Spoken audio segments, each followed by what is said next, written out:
Selama ratusan tahun, konon tidak ada yang berani menyeberangi danau ini tanpa membawa persembahan. Siapapun yang mencoba melewati danau ini tanpa persembahan dikatakan tidak pernah kembali. Okanagan Lake, danau di Kanada yang memiliki panjang 127 km dengan kedalaman 230 meter. Lebih dalam dari Danau Ness yang terkenal dan ikonik dengan Nessinya. Air dari danau ini berwarna biru bening yang menghiasi British Columbia dengan indah. Namun, di bawah keindahan itu, ada yang mengintai siapapun yang mencoba menyeberangi danau ini dari bawah sana. Karena itulah, ketika warga asli di sekitar danau ini ingin menyeberanginya, mereka tidak pernah melakukannya dengan tangan kosong. Hal ini dilakukan bukan karena tradisi maupun ritual leluhur. Hal ini dilakukan karena mereka tahu apa yang menatap mereka dari bawah sana. Jauh sebelum nama Ogopogo muncul, sebelum Eropa datang ke lembah Okanagan, bangsa Silks yang merupakan penduduk lokal sudah mengetahui makhluk yang tinggal di bawah danau Okanagan. Mereka menyebut makhluk itu dengan nama yang bertuliskan seperti ini, yang berarti makhluk suci di dalam air, bukan monster, bukan ular raksasa, tapi roh atau entitas spiritual yang menjaga dan memiliki danau itu. Roh itu dikatakan meminta bayaran bagi siapapun yang ingin menyeberangi danau Okanagan dengan selamat. Karena itulah, sebelum mereka menyeberangi danau ini, mereka selalu membawa persembahan berupa ikan salmon, tembakau, atau hewan kecil dan melemparkannya ke air sebelum mereka memakai kano untuk pergi ke seberang. Ada satu cerita di mana ada orang yang mencoba menyeberangi danau itu tanpa persembahan. Orang-orang setempat sudah memperingatinya untuk membawa persembahan, namun dia menolak saran tersebut. Dia tidak percaya akan keberadaan roh air yang menjaga danau itu. Dia langsung meluncurkan kano untuk menyeberangi danau bersama keluarganya. Dan seperti yang diperkirakan, mereka semua tidak selamat.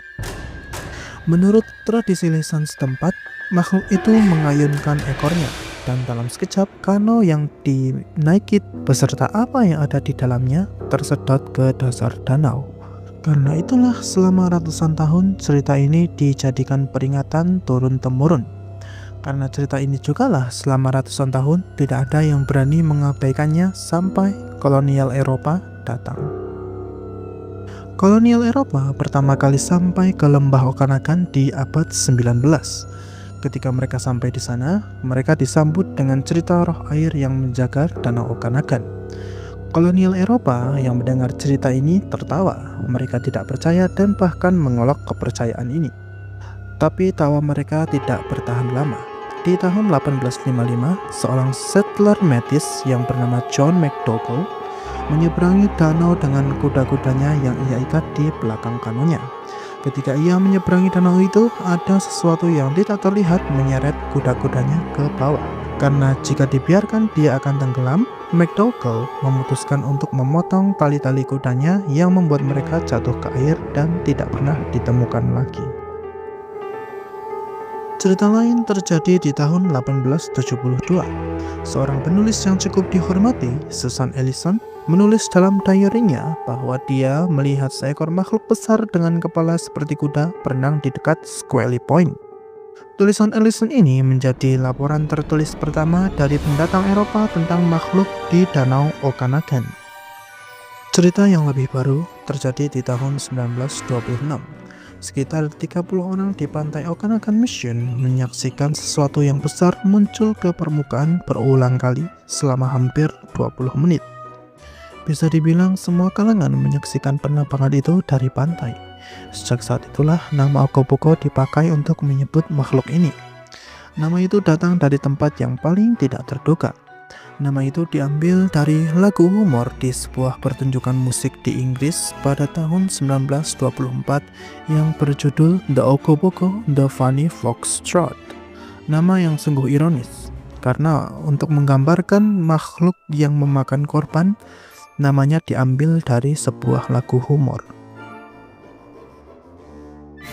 Di era modern, mungkin orang mengira misteri Ogopogo akan segera terpecahkan dengan mudah.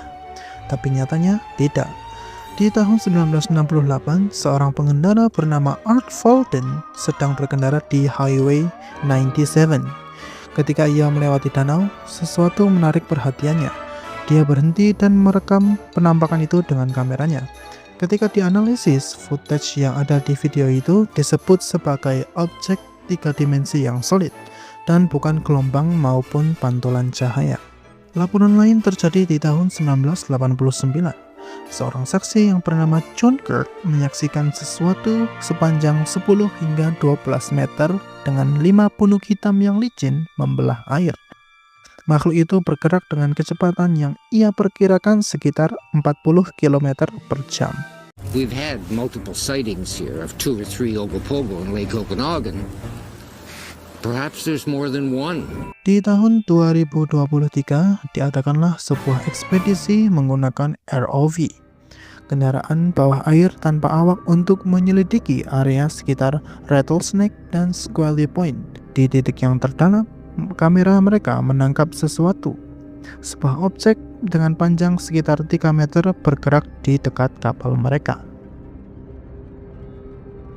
Hingga hari ini, lebih dari 200 laporan penampakan telah didokumentasikan sejak 1872. Selain itu, ada satu fakta menarik yang mungkin terlalu janggal untuk diabaikan.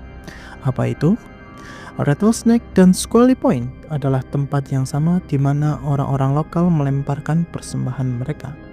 Dari sebelum kolonial Eropa datang, tempat itu adalah tempat untuk melempar persembahannya. Konsistensi ini terlalu aneh untuk disebut kebetulan. Jadi apa yang selalu mengintai di Okanagan Lake? Di sini ilmuwan punya beberapa hipotesis. Hipotesis pertama mengatakan bahwa ia adalah Basilosaurus schaetoides, paus purba yang hidup sekitar 35-40 juta tahun yang lalu. Deskripsi seperti tubuh panjang seperti log kayu, kepala dengan bentuk khas, dan cara bergeraknya di bawah air yang lincah dikatakan mirip dengan Ogopogo secara umum. Cryptozoologis Carl Schucker bahkan mengatakan Basilosaurus adalah kandidat yang paling masuk akal. Hipotesis kedua yang ditawarkan adalah Sturgeon raksasa, ikan purba yang bisa tumbuh hingga 6 meter dan bisa hidup selama lebih dari 100 tahun. Mereka bergerak lambat, muncul ke permukaan air secara acak yang membuat dari kejauhan mereka terlihat seperti sesuatu yang lebih besar.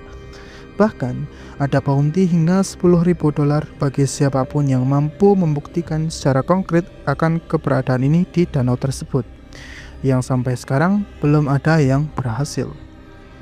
Hipotesis ketiga datang dari kaum skeptis. Mereka mengatakan bahwa objek yang dilihat oleh para saksi adalah berang-berang yang berenang dalam formasi. Seorang skeptis bernama Benjamin Radford menunjuk penampakan yang dilaporkan oleh John Kirk sebagai kemungkinan sekelompok berang-berang yang bergerak berurutan. Pergerakan itu membentuk ilusi makhluk tunggal berukuran panjang yang berenang di danau. Dari 3 hipotesis di atas, ketiganya memiliki satu masalah yang sama.